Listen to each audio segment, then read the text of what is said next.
በስተመጨረሻ የቤታዩ እንግዲህ ቤታዬ ተጋለጠች። ሚስኪን ማለት ነው ሴትየዋ። እኔ ባለፈው ሲጀመር ጠርጥሬ ነበር። ሴትየዋ የሆነ ነገር ለኪራ እንዴት ተናገረች እና ከእንደገና ደግሞ ኪራ ምንም ቢሆን ጽናት ላይ እንደዛ አይነት ግፍ እንደማይሰራ ጠርጥሬ ነበር ማለት ነው። የጠረጠርኩት ነገር የእውነት ደግ ሆነ ማለት ነው። እና በስተመጨረሻ እንግዲህ ቤታዩ ጨልላለች። በቃ እኔ ከዚህ ቤት አልወጣም፣ ኪራ የኔ ብቻ ነው የኔ ብቻ ነው፣ እኔ በፍጹም አልወጣም። ኪራ ከኔ ምን አተህ ነው? መልክ ነው? ቁመን ነው? ውበት ነው? እስኪ ንገሬ። ላንተ ብዬ ቤት አልተከራየሁልህም? ላንተ ብዬ ከሱስ ሁሉ አላወጣሁህም? ላንተ ብዬ ሱስ ውስጥ አብሬ ገብቼ የለ እንዴ? ቆይ ከኔ ምን አተህ ነው ግን በዚህ ልክ እኔን እንደዚህ የምትጠላኝ? እስቲ እሷ ላይ ምን አይተህ ነው? እባክህ ኪራ እባክህ አትተወኝ፣ እባክህ አትተወኝ እያለች እንግዲህ በጣም እያላቀሰች ነበረ። ከዛም በኋላ ምሩን እስኪ ንገሪኝ፣ ምሩ እስኪ ንገሪኝ፣ ከኔ እኔ አሁን ምን ጎሎኛል? እስኪ ምን ጎሎኛል? ናሆሜንም ሄዳ እስኪ ከኔ ምን ጎሎኛል? እስኪ ንገሩኝ፣ በቃ እስኪ ከኔ የጎደለውን ነገር ንገሩኝ። ለምንድን ነው እኔን የጠላኝ? ለምንድን ነው እኔን የማያፈቅረኝ? ከዛም በኋላ አንቺ ግን የማታፍሪ ሴት ነሽ፣ እንዴት እንደዚህ ታደርጊያለሽ? አለቻት። አንቺም በእኔ ቦታ ብትሆኚ አንቺም ተመሳሳይ ነገር ነው የምታደርጊው ብላ እንግዲህ በጥፊ ሁለቴ በግራ አንዴ ለፍቅሪ አንድ ጊዜ ደግሞ ልጅ ለገደልሽበት አንድ ጊዜ እዚህ ፈተና ውስጥ ስላስገባሽን ብላ እንግዲህ 3 ጊዜ ሙሉ ጽናትዬ ዛሬ ቤታን ጠፈጠፈቻት ማለት ነው። የእውነት ጠፈጠፈቻት። ፊቷ በፍጹም አልተረፈም። ነገር ግን እንግዲህ ቤታ አሁንም እያስመሰለች ነው። ምክንያቱም የአእምሮ በሽተኛ እንግዲህ ነኝ ብላ ወደዛው ለመቆየትና አስባ አቅድ ያመሰለኝ እንግዲህ አልወጣም፣ በፍጹም ከዚህ ከቤት እኔ የምወጣበት ምክንያት የለኝም፣ ኪራ የኔ ብቻ ነው፣ አፈቅረዋለሁ፣ እወደዋለሁ እያለች ልትሄድ አልቻለችም ማለት ነው። ሰላም ውድና የተከበራችሁ የቻናል ቤተሰቦች እንዴት ናችሁ? ሁሉ ሰላም፣ ሁሉ መልካም። እኔ እግዚአብሔር የተመሰገነ ይሁን ሰላም ነኝ። ለዚህ ቻናል አዲስ የሆናችሁ ሰብስክራይብ በማድረግ ቤተሰብ የሆኑ ነበር ቤተሰቦች ደግሞ ስለምትከታተሉኝ ከልብ አመሰግናለሁ። ጽናት ድራማ እንደቀጠለ ይገኛል ማለት ነው። እውነት ለመናገር እንግዲህ ጽናትዬ መጠጧን እንግዲህ ገልብጣ ታውቃላችሁ። ሀገሬ ስማልኝ፣ ጉድ ይበልልኝ፣ እስኪ ፍረዱኝ። እኔ በአንድ ወቅት አንድ ቤት ሰራተኛ ነበርኩኝ እና የቤቱ ባለቤት ደፍሮኝ፣ ከዛም በኋላ እኔ ፍቅር ያዘኝ። በስተመጨረሻ ግን አልሆንሽም አለኝ እና ህይወቴ ሁሉ ተበላሸ እያለች እንግዲህ ጠጥታ በጣም እየጮኸች ነበረ። ከዛም በኋላ ናሆሜ ደግሞ እባክሽ እንደዚህ አታድርጊ እባክሽ ሲላት ለምንድን ነው እንደዚህም አለው? እስኪ ንገረኝ፣ የጓደኛ ክብር ተነካብህ እንዴ? ጭራሽ እኮ ቀለበት ሊያስር ነው እኔ ቀለበት የሚያስርበት ቤት ልሄድ ነው እንዴ? እያለች ራሷን በጣም ጠልታ ራሷን እየወቀሰች ነበር። ከዛ ደግሞ ኪራ እንግዲህ ሴትየዋን በጣም እያመሰገናት ነበረ። ከዛ እሷ ደግሞ እኔ ነኝ ማመስገን ያለብኝ፣ እኔ ነኝ ለሰራሁት ነገር ይቅርታ አድርግልኝ እና ልጅም እኔም ከዚህ በኋላ ሁላችንም የተስተካከለ ህይወት እየኖርን ነው እና በጣም አመሰግናለሁኝ ኪራ አለችው። እኔ ነኝ ማመስገን ያለብኝ፣ እስኪ ተመልከችኝ፣ ህይወቴ ሁሉ ሲኦል ነበር የሆነብኝ፣ አሁን ግን ሁሉን ነገር አረጋግተሽኛል እና ድግሱ እንዴት ነው? እየተፋጠነ ነው ወይ? እንዴት ሆንሽ ብሎ ሲላት፣ አዎ ያው አለ አይደለ የድግስ ትንሽ የለው የሚባል የለ ብታይ ሁሉንም ነገር አስተካክያለሁ አለችው። አዎ አንቺም ልብስሽን ቀይሪ፣ ጸጉርሽንም አበጃጂ አላት። አረ ጸጉሬ እንኳ በቃ ልብሴ እንኳ ደህና ነው፣ አረ በዚህ እቀበላታለሁኝ፣ ነገር ግን ጸጉሬን ካልክ ደግሞ ሻርፔን ፈታዋለሁ አለች። አዎ እንደዛ አድርጊ፣ ቤቱን ፋፍሽፍሽ አርጉት።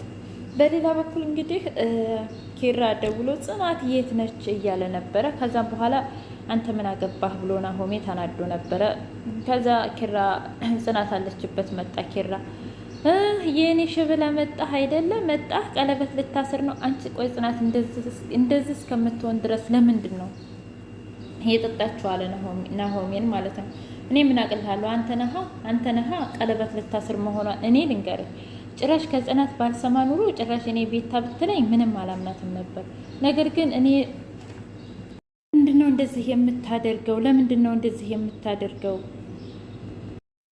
እስኪ ንገረኝ፣ ለምንድነው እንደዚህ የምታደርገው? እስኪ ንገረኝ ኪራ። ቆይ አንተ ምን አይነት እቺ ልጅ እንደዚህ እስካሁን ድረስ እንደዚህ የምታሰቃየት ምን ብትበድልህ ነው አለው። ከዛም በኋላ ይበቃል በቃ ናሁ እንዴ እና ታዲያ እኔ ስለበድልኳት አንተ እንደዚህ ማጠጣት አለብህ እንዴ? እንደዚህ ጨርቅ እስከምትሆን ድረስ አለው። ምን አገባህ ይሻላል በስሙ ካንተ አለው። አሁን እቤት ነይ እንሂድ ሲል አይ እኔ በፍጹም አልሄድም። እቤት ሂጅ ደግሞ ያንተን የሰርግ ስነ ስርዓት ለማየት ነው አጃቢ ልሆን ነው እንዴ አለችው። ከዛም በኋላ በቃ ነይ እንሂድ ብሎ እንግዲህ ወደ ቤት አስገባት። በሌላ በኩል ምሩዬ ወይ ጽናት ፈተናሽ ብዛቱ፣ ቆይ ፈጣሪ ሆይ ለምንድን ነው ፈተናዬን የምታበዛው? ያለችው እኮ ወድ አይደለም ግን ለምንድን ነው ፈጣሪ የምታበዛው እንደዚህ ፈተናዋ ምን አደረገችህ? እያለች ከፈጣሪዋ ጋር እየጸለየች ነበረ። ከዛም በኋላ መጣች። ቆይ ማን ነው እንደዚህ ያደረጋት? ደግሞ እኮ በጣም በቃ ሙትት ጨርቅ ሆናለች አለ። ይሄ አንቺ ወንድም ነው ኪራ ማለት አንቺ አልሰማሽ ጉድሽን ቤት ተወዝፈሽ ቤት ተቀምጠሽ ውለሽ አለ። ማለት አልገባኝም ስትል አይ ማለትማ እንግዲህ ይሄውልሽ ኪራ ቀለበት ሊያስር ነው። ምን? አዎ። ቆይ ምን ማለት ነው? አዎ። ከዚህ በኋላ እንግዲህ ቤታ መጎዳት የለባትም። ስለዚህ የግድ ቤታ እኔ አገባታለሁኝ ብሎ ግርፍ። ከዛም በኋላ ምን?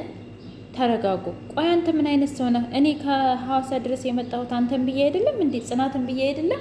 እንደውም አሁን ነው ጽናት ከዚህ ከቤት መውጣት ያለባት ብሎ እንትን ሲል ከዛም በኋላ ሁሉንም ነገር ነገራቸው ማስመሰል እንዳለበትና ዛሬ ሁሉንም ነገር ሰራተኛቱ እንደምትናገር ሲነግራቸው ከዛ ተረጋጉ። ከዛ ጽናትዬ እንግዲህ ተኝታ ኪራ ክፍል ተኝታ ነበረ። ከዛም በኋላ ኪራ ክፍል ተኝታ እሱ ደግሞ ሰራተኛዋ ጋር መጣና እንዴት ነው ሁሉም ነገር ተስተካክሏል አይደል አላት። አዎ ተስተካክሏል። አዎ በጣም ደስ ይላል። በቃ እኔ ወጣ ብዬ ልምጣ ሲል ግን እኮ ጽናት እኮ ተኝታለች አለችው። እኔ ልቀስቅሳት እንዴ ስትል አይ ችግር የለውም እኔ ሄጄ ቀሰቅሳታለሁኝ ብሎ እንግዲህ ሂዶ ቀሰቀሳት።